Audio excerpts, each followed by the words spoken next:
तुम मुझे खून दो, मैं तुम्हें आजादी दूंगा। यह नारा देकर नेताजी सुभाष चंद्र बोस ने अंग्रेजों की चूल्हे हिला दी थी। इस महानायक क्रांतिकारी के बारे में देशवासियों के भीतर कई सारे सवाल हैं।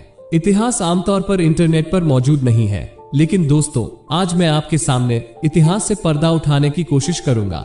सुभाष चंद्र बोस ने ठान लिया था कि अंग्रेजों को भारत से बाहर खदेड़ना है और इसके लिए उन्होंने भारत से बाहर ही आजाद हिंद फौज बना डाली थी। अंग्रेजों की जुर्मकारी नीतियों ने उन्हें अंदर से इतना मजबूर कर दिया था कि उन्होंने अंग्रेजों के खिलाफ शस्त्र विद्रोह छेड़ दिया।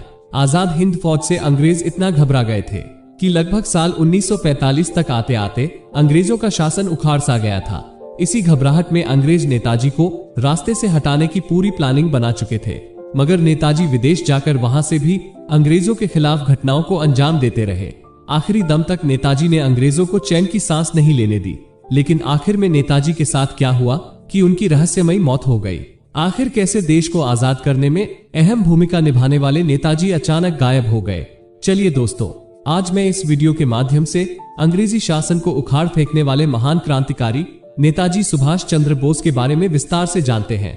दोस्तों, सुभाष चंद्र बोस का जन्म 23 जनवरी 1897 को उड़ीसा के कटक में हुआ था। उनके पिता का नाम जानकीनाथ बोस और मां का नाम प्रभावती था। जानकीनाथ बोस कटक शहर के मशहूर वकील थे।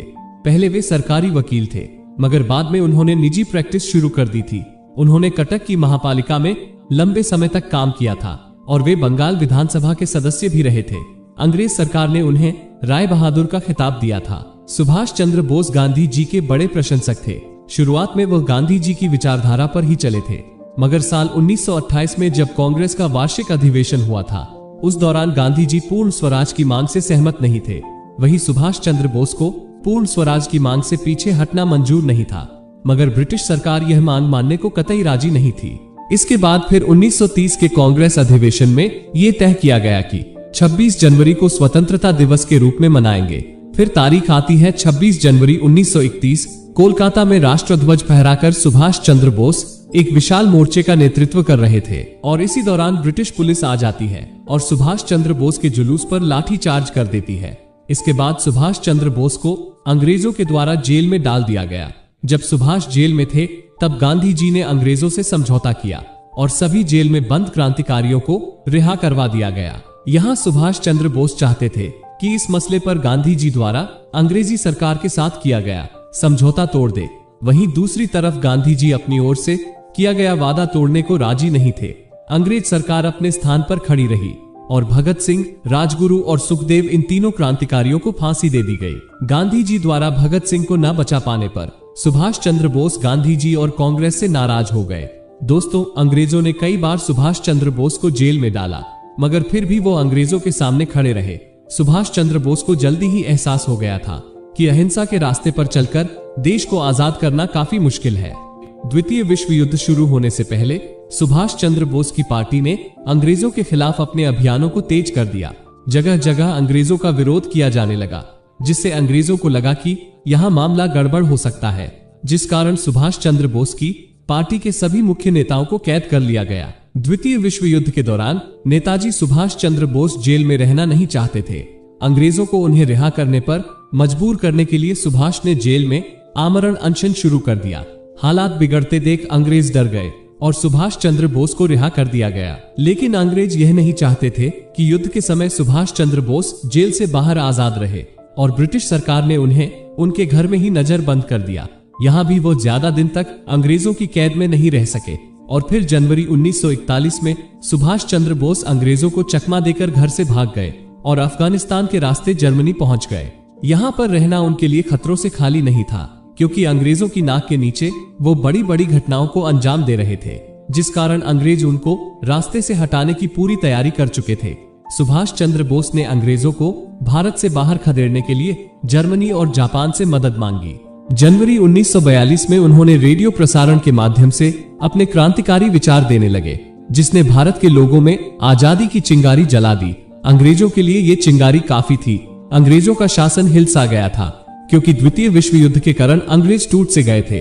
वहीं दूसरी तरफ नेताजी के भाषणों से अंग्रेजी सरकार के खिलाफ जगह जगह विद्रोह होने लगे।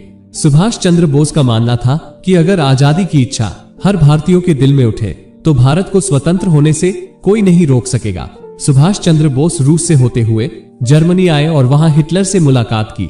साल 1946 में वह जर्मनी से सिंगापुर आए।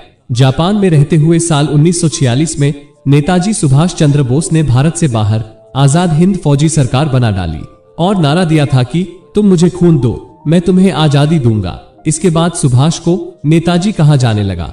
फिर नेताजी ने अपनी सेवा को मजबूत करने के लिए कई देशों की ओर से द्वितीय विश्व युद्ध के दौरान बंदी बनाए गए भारतीय फौजियों को रिहा करवाकर आजाद हिंद फौज में शामिल कर लिया गया।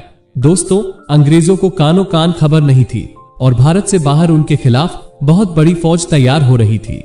इस तरह देखते देखते आजाद हिंद फौज में 55,000 सैनिक हो गए थे। नेताजी सुभाष चंद्र बोस ने ठान लिया था कि अब की बार अंग्रेजों का पूरी तरह से भारत से सफाया करना है।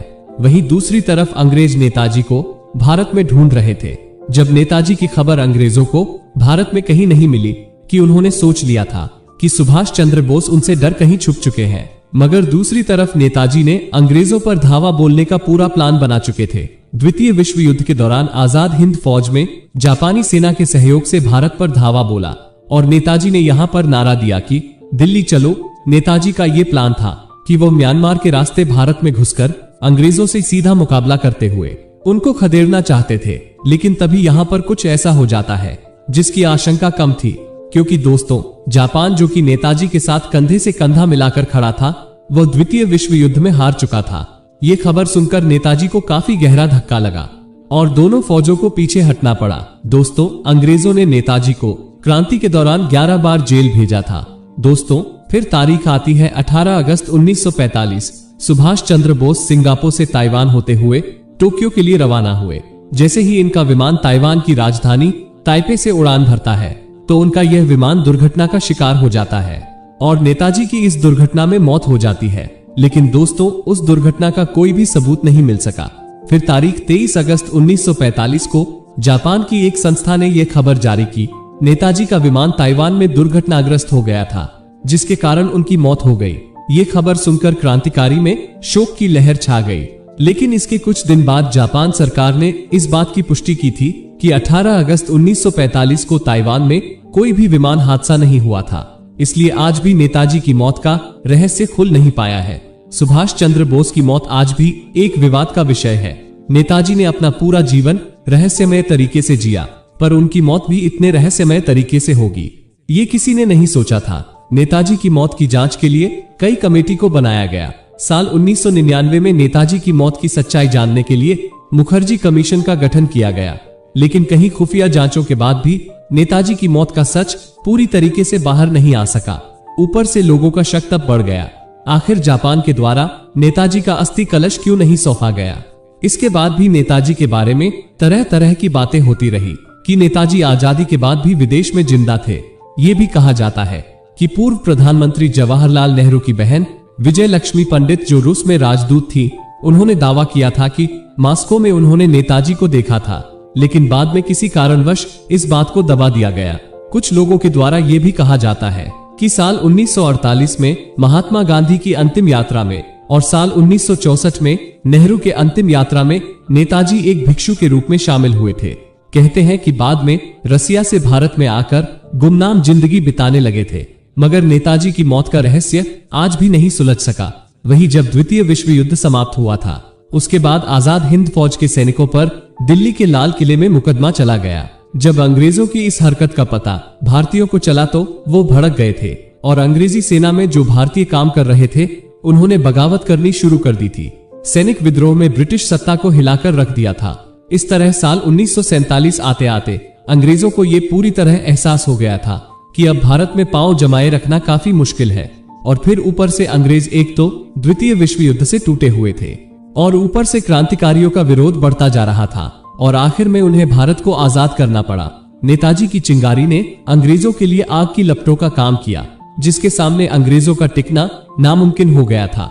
उन्होंने आजादी की जिस चिंगारी को लगाया था, उसके 2 साल बाद देश तो आजाद हो गया, पर नेताजी सुभाष चंद्र बोस रहस्यमय तरीके से अलविदा कह गए। दोस्तों, भारत के वीर महान क्रांतिकारी नेताजी सुभाष चंद्र बोस के बारे में आपका क्या कहना है?